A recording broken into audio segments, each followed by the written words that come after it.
बिस्मिल्लाहिर्रहमानिर्रहीम, अस्सलाम वालेकुम। ये हैं डॉक्टर यास्मीन राशिद साहिबा। शदीद अलील हैं, इनकी हालत इंतहाई तशवीशनाक है और इनको शौकत खानम हॉस्पिटल ले जाया गया है।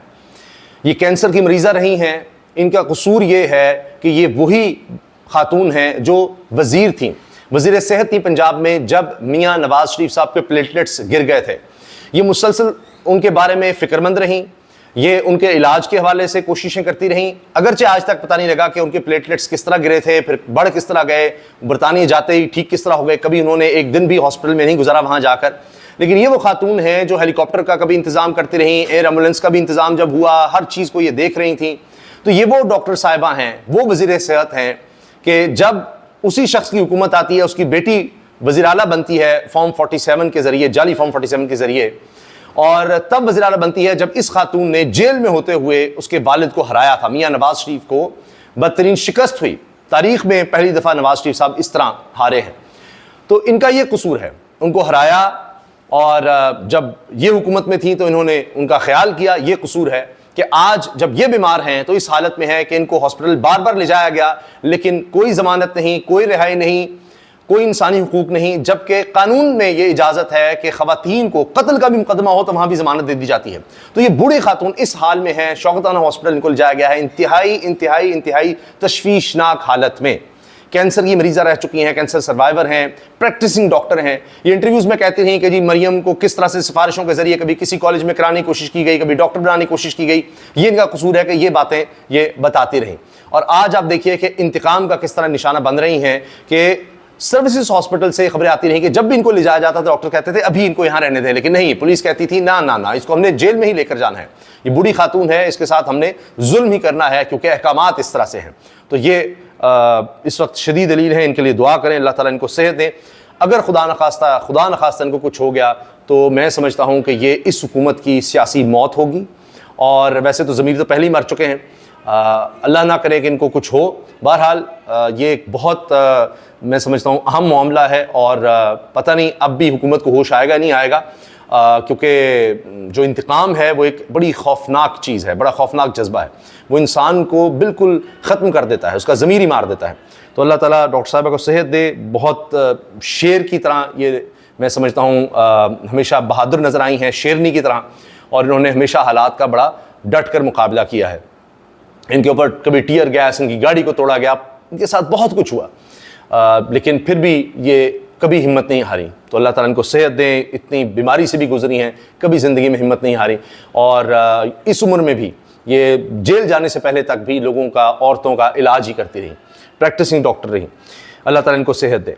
अब जनाब हुकूमत के साथ क्या हो रहा है, आप ये देखें कि ये हैं हुकूमत के इत्तेहादी रहे, यानी पीपल्स पार्टी की बलूचिस्तान की हुकूमत में इत्तेहादी रहे, और पीपल्स पार्टी हुकूमत की इत्तेहादी है, यानी नून लीग की इत्तेहादी है, मिलकर चल रहे हैं।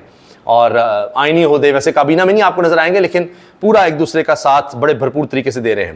तो अब हुआ यह है कि मौलाना हिदायतुल्लाह का पीपल्स पार्टी की सरबराही में हुकूमत से अलहदगी का ऐलान ये इन्होंने कह दिया है। कोयटा में प्रेस कॉन्फ्रेंस की, और रुकन सूबाई असम्बली मौलाना हिदायतुर रहमान ने सूबाई हुकूमत से अलहदगी का ऐलान किया और कहा कि अपोजिशन बेंचों पर बैठूंगा और इन्हें बताऊंगा कि अपोजिशन होती क्या है। इनके बारे में मैं अर्ज़ कर दूं कि ये अब चूँकि हुकूमत जा रही है, ये सब बातें हो रही हैं, तो इसमें अब ये बात की जा रही है कि जब हुकूमत जाएगी तो पहला कौन होगा जो छलांग लगाएगा कश्ती से। तो पहला नाम नज़र आ रहा है कि ये मौलाना हिदायतुर रहमान का होगा, और उसके बाद हम आपको खबर दे चुके हैं कि काफ लीग की तरफ से भी अब राब्ते किए जा रहे हैं, और काफ लीग भी कश्ती से छलांग लगाने वाली है। पीपल्स पार्टी का अगर आप देखें तो वो भी अब खुर्शीद शाह साहब कह चुके हैं कि जी हम इमरान खान साहब से मुज़ाकरात करना चाहते हैं, वो सिलसिला भी आगे चल रहा है। तो पहला नाम जब आएगा तो इनका आएगा कि सबसे पहले कश्ती से छलांग इन्होंने लगाई थी, पीपल्स पार्टी को छोड़ा था, और फिर आप देखेंगे कि आहिस्ता आहिस्ता अब ये सूबाई हुकूमत से, उसके बाद ये मामला वफाकी हुकूमत तक आएगा और ये चीज़ें आगे बढ़ेंगी। इससे पहले ये खबर आई थी, हमने आपसे शेयर की थी कि जिस तरह मरियम नवाज साहिबा गई, उनको बुलाया गया और वो इस्लामाबाद पहुंची थी, वहाँ से खबर आई कि वज़ीर आज़म और मरीम साहिबा के चचा ने, शहबाज शरीफ ने उनको कहा कि जी पार्लियामेंटेरियन का ख़ास ख्याल रखें, क्योंकि पार्लियामेंटेरियन हमारे जो हैं उनको फ़ंड्स का इजरा बड़ा ज़रूरी है, उनको जितना हो सके आप फ़ंड्स में उनका साथ दें, उनको फ़ंड्स दें, और ताकि वो ये कि जी भाग ना जाएँ। जो इनके रहनुमा जीत नहीं सके इलेक्शन, वैसे तो जाली इलेक्शन में बाकी भी जीते हुए हैं, लेकिन जो जीत गए वो ये है कि हमें छोड़ ना जाएं, हुकूमत ना गिर जाए, उनको तरक्याती फंड्स दो, पार्लियामेंटेरियंस को। भाई बाकी जो आपके लोग हैं, एमएनए एमपीएस हैं, जो नहीं जीत सके, सिर्फ उम्मीदवार थे या नहीं जिनको जितवाया गया, कोशिश तो सारों को जितवाने की थी शायद, उनका क्या कसूर है? तो कसूर यह है कि वो हुकूमत गिरा नहीं सकते। तो ये जो पार्लियामेंटेरियंस हैं ये कहीं इधर उधर ना हो जाए, तो उनको फंड्स ज़्यादा दिए जाएं। ये था असल मामला जिसके लिए मरीम साहबा को इस्लामाबाद बुलाया गया और वहाँ पर फिर वज़ीर-ए-आज़म शहबाज शरीफ ने उनको ये हिदायत दी। हम इस हुकूमत को निकाल कर रहेंगे। महमूद अचकज़ई कह रहे हैं कि किसी सूरत इस हुकूमत को हम चलने नहीं देंगे, ये हुकूमत चल ही नहीं सकती। अच्छा, फ़खरुर रहमान साहब सीनियर सहाफ़ी हैं, ये कहते हैं नवाज शरीफ का आर्मी चीफ से मुतालबा, ज़राए का दावा है कि नून league peoples party इक़्तिदार Pakistan Tehreek Insaf को देने के लिए तैयार है। इस्टेब्लिशमेंट इमरान खान से गारंटी लेकर दे कि वो कोई कार्रवाई यानी 9 अप्रैल, 25 मई, 9 मई और 9 फरवरी पर कोई कानूनी अमल नहीं करेंगे। खान का एनआरओ देने से इनकार। और अगर आप नोट करें तो कुछ इसी तरह की बातें जो इमरान खान साहब की बहन है अलीमा साहिबा, उन्होंने की हैं और वो कहती हैं कि सोशल मीडिया पर जो कुछ कहा जा रहा है इसमें हकीकत नहीं है। इन्होंने कहा है, अलीमा खान ने सोशल मीडिया पर इमरान खान की रिहाई और डील की खबरों का भांडा फोड़ दिया, सब झूठ करार दिया। मीडिया से गुफ्तगू में कहा कि अब ये केसेस कर रहे हैं कि इमरान खान डील करे, इमरान खान डील नहीं करेगा। ये सब जनाब हो रहा है, अलीमा साहिबा ने इस बारे में बताया है। जिनकी कोशिश है कि फौज और पीटीआई में तसादम हो वही इस मामले की तफ्तीश करेंगे। तफ्तीश के लिए जुडिशल कमीशन बनाएं। हुकूमत को पीटीआई का खौफ है, वो चाहते हैं कि पीटीआई को फौज के जरिए खत्म किया जाए। इमरान खान का यह बयान सामने आया है। पाक फौज नून लीग या पीपल्स पार्टी की नहीं, ये पाकिस्तान की अवाम की फौज है। इमरान खान की अडियाला जेल में सहाफियों से गुफ्तगू। 5 अगस्त को सवाबी में पंजाब पख्तूनख्वा के बॉर्डर पर जलसा होगा, इमरान खान की पार्टी को हिदायत। अब ये हुकूमत के आप अंदाज देखें, हुकूमती अंदाज किस तरह से हुकूमत अपने खर्चे कर रही है। ये हम अखराजात जिनके लिए IMF से कर्ज लेना पड़ता है और अवाम का खून निचोड़ा जाता है। स्पीकर पंजाब असम्बली के लिए 10 करोड़ रुपए मालियत की जदीद इंपोर्टेड लैंड क्रूजर, इनकी सिक्योरिटी के लिए 3 करोड़ रुपए से 2 बीगो डाले। डिप्टी स्पीकर असम्बली के लिए 2.25 करोड़ रुपए की गाड़ी खरीदने की मंजूरी। ये है ना जी वो खर्चे जिनके लिए कर्ज लिया जाता है, ये भी जरूरी है। सनाउल्लाह खान साहब डॉन न्यूज़ से वाबस्ता कहते हैं, पीटीवी में तो रोज नई भर्ती हो रही है। गुज़श्ता चंद माह के दौरान दर्जनों अफराद को बराह रास्त भर्ती किया गया और रिकॉर्ड को खुफिया रखा गया है। अब ये देखिए ना कि किस तरह से खर्चे किए जा रहे हैं और इसीलिए कर्ज लिया जाता है।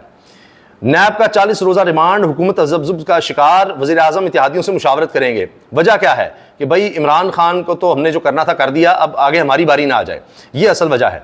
हुकूमत नैब के 40 रोजा रिमांड वाले ऑर्डिनेंस को कानून बनाने पर तज़ब्ज़ुब का शिकार। ऑर्डिनेंस से इमरान खान और बुशरा बीबी का तोशाखाना 2 में 25 रोजा रिमांड लिया जा चुका।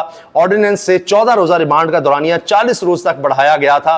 मुस्तकिल कानून बनाया तो आपके खिलाफ इस्तेमाल हो सकता है। कानूनी टीम का मशवरा। उन्होंने कहा जी अब मुस्तकिल कानून बना दिया, जितना रगड़ा देना था दे दिया इमरान खान को, अब मसला यह है कि आगे आपकी बारी आ जाएगी, फिर ना कहिएगा। नवाज शरीफ के दौरे हुकूमत में लगने वाले IPPs के लिए अब तक 15 अरब डॉलर की LNG और 5 अरब डॉलर का कोयला बरामद कर चुके।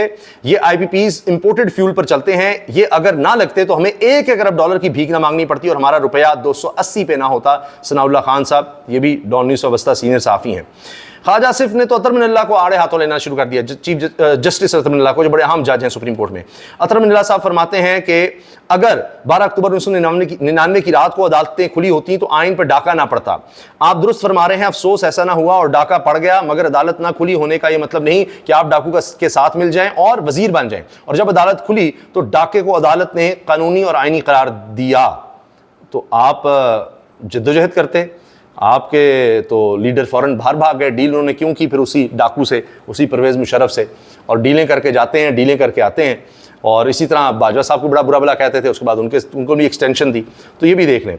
अच्छा, इमरान खान साहब बड़े गुस्से में आज आ गए यही नैब केस पर।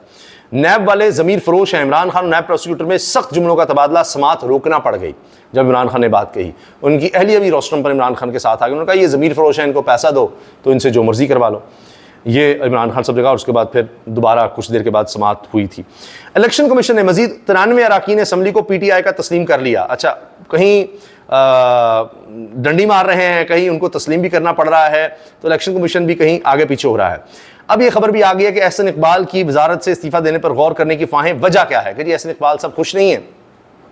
कि जिनको उस तरह काम नहीं करने दिया जा रहा, फ्री हैंड नहीं दिया जा रहा। तो यहाँ वज़ीर कोई कहीं जाना चाहता है, कोई कहीं जाना चाहता है, किसी के इस्तीफ़े तैयार बैठे हैं। और वैसे तो अब आप ये देखें कि जो इत्तेहादी हैं उन्होंने छलांगें लगानी शुरू भी कर दी हैं। अभी आने वाले दिनों में आप मज़ीद इस तरह की खबरें देखेंगे कि इसमें क्या होता है। बहरहाल जनाब, ये खबरें हैं। और अभी जिस तरह मैंने आपको पिछली वीडियोज़ में जिक्र किया था कि आने वाले दिनों में आप देखेंगे कि हुकूमती इत्तेहादी किस तरह इधर उधर होंगे, और उनकी जो सख्त स्टेटमेंट्स थी इमरान खान के ख़िलाफ़, ख़ास तौर पर आपने काफ लीग पर नज़र रखनी है, ख़ास तौर पर उनकी स्टेटमेंट्स आप थोड़ी अब नरम होते देखेंगे। अभी आपने देखा था मुज़ाकरात की बात और इस तरह की चीज़ें। आने वाले दिनों में आप और बहुत कुछ देखेंगे। अगली वीडियो में हम आपको बताएंगे कि ये सितंबर के दूसरे हफ्ते का क्या चक्कर है, और इमरान खान साहब की रिहाई अगस्त के आखिर में या सितंबर के शुरू में ज़रूरी क्यों है, अक़वाम मुत्तहिदा का इसमें क्या मामला है, इस पर हम बात करेंगे अगली वीडियो में। इजाज़त दीजिए, अल्लाह हाफ़िज़।